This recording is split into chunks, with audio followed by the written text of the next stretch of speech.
Tranquilo? Bem, amigos da Rede Globo.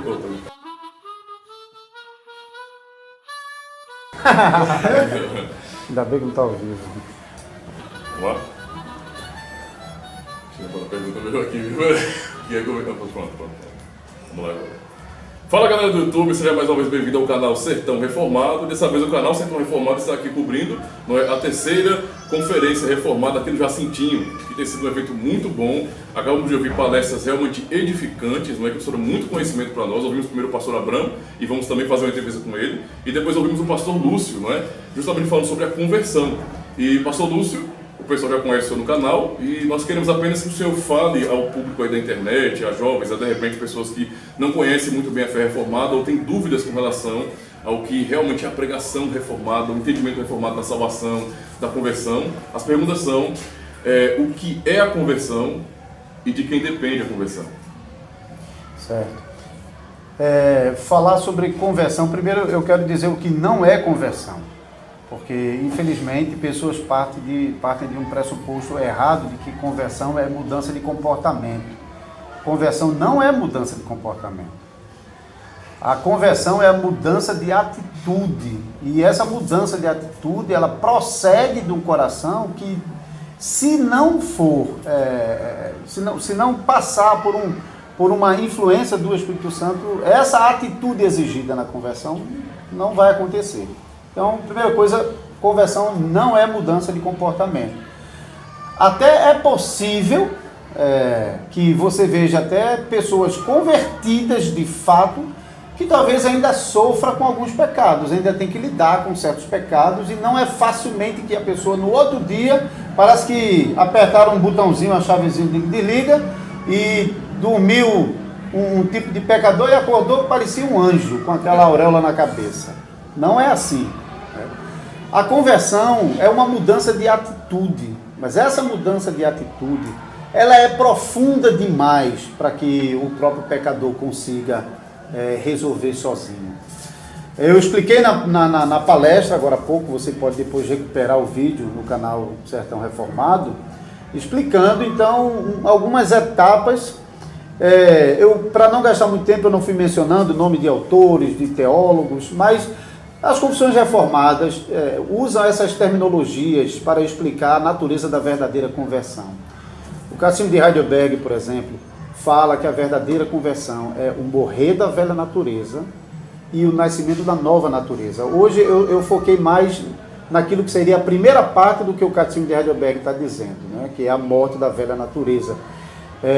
Em outra palestra eu falaria sobre a fé, que está justamente aqui na transição, porque a fé também tem um aspecto de convicção.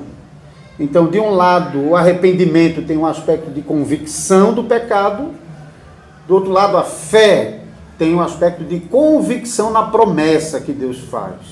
Então, o pecador, às vezes, ele consegue andar um pouco no aspecto do arrependimento e a ponto de conhecer o pecado, de reconhecer que realmente é pecador, de vez em quando sentir tristeza, mas desassistido pelo Espírito Santo, ele não vai além disso. Ele realmente não consegue ultrapassar esse limite que é profundo demais para a sua natureza, que é corrompida pelo pecado. Então ele precisa realmente da graça do Espírito Santo, para que ele possa, assistido por essa graça, não parar aqui, mas realmente continuar e buscar o Senhor. Porque aí a gente tem abundantes passagens bíblicas que mostram que o pecador não tem condição de buscar a Deus. Ele não consegue, ele não pode, ele está morto, ele é incapaz. Não há quem busque a Deus, não há um sequer, não há um justo.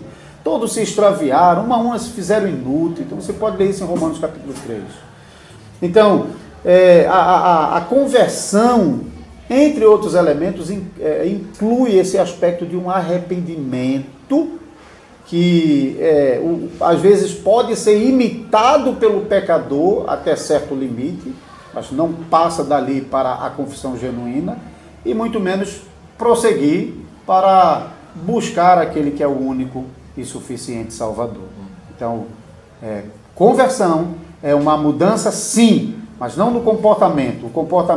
A mudança no comportamento vai acontecer como resultado daquilo que marca a verdadeira conversão, que é a mudança de atitude. E isso, então, é no coração do pecador.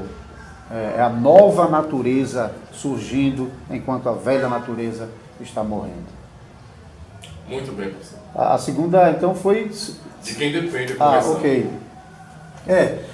Se conversão fosse aquilo que eu disse no começo que não é conversão, que é mudança de comportamento, então o homem seria capaz de produzir conversão. Não pode não botar um banco dos ociosos assim, não? Pode não? Poder até pode. Agora não vai dar em nada. Então, o pecador, ele pode mudar comportamentos, isso ele consegue fazer. E há muitas técnicas para isso, e algumas delas, infelizmente, aplicadas até nas igrejas.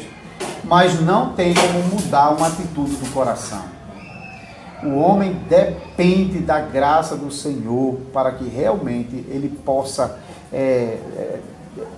buscar ao Senhor genuinamente, com um sentimento genuíno de tristeza pelo pecado, um sentimento genuíno de querer se livrar desse pecado, um interesse genuíno em não querer que esse pecado ofenda a Deus, um interesse genuíno em querer servir ao Senhor de todo o coração. Então, esse tipo de sentimento está completamente fora da natureza humana.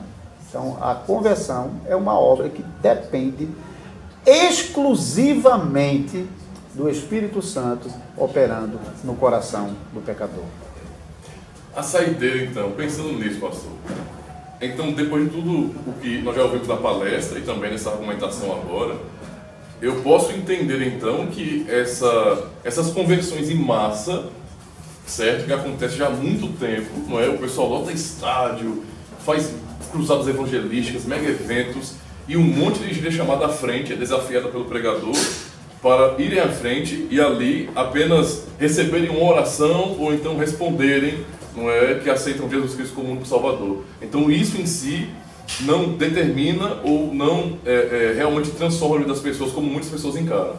Não é isso? Eu nem quero dizer assim que nunca é possível que alguém ali no meio que está realmente buscando a Deus ali em verdade, porque já está provando uma ação do Espírito Santo, a despeito da circunstância.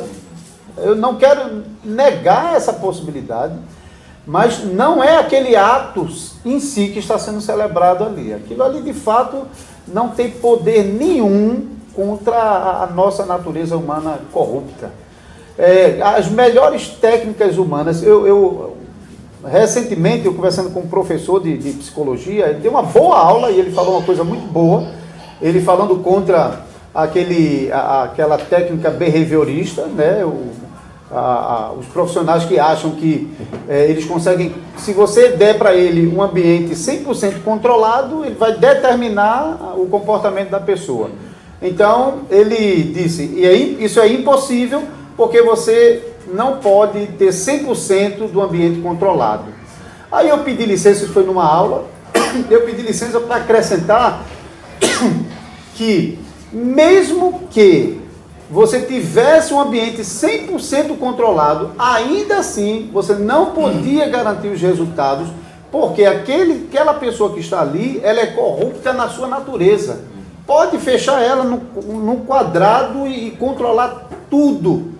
Ela ainda vai ser um pecador, você não vai conseguir obter todos os resultados, porque ela está corrupta de dentro para fora. Não precisa de nada do lado de fora para instigar a sua corrupção. Então ele concordou e eu adicionaria isso aqui. Então nenhuma dessas técnicas tem poder nenhum para dominar a natureza caída do homem pecador. Nem ser humano. Não. Tá certo então, pastor, muito obrigado. Um grande prazer, meu. Cooperar com o nosso canal. Assina, marca o sininho e compartilha com os seus amigos.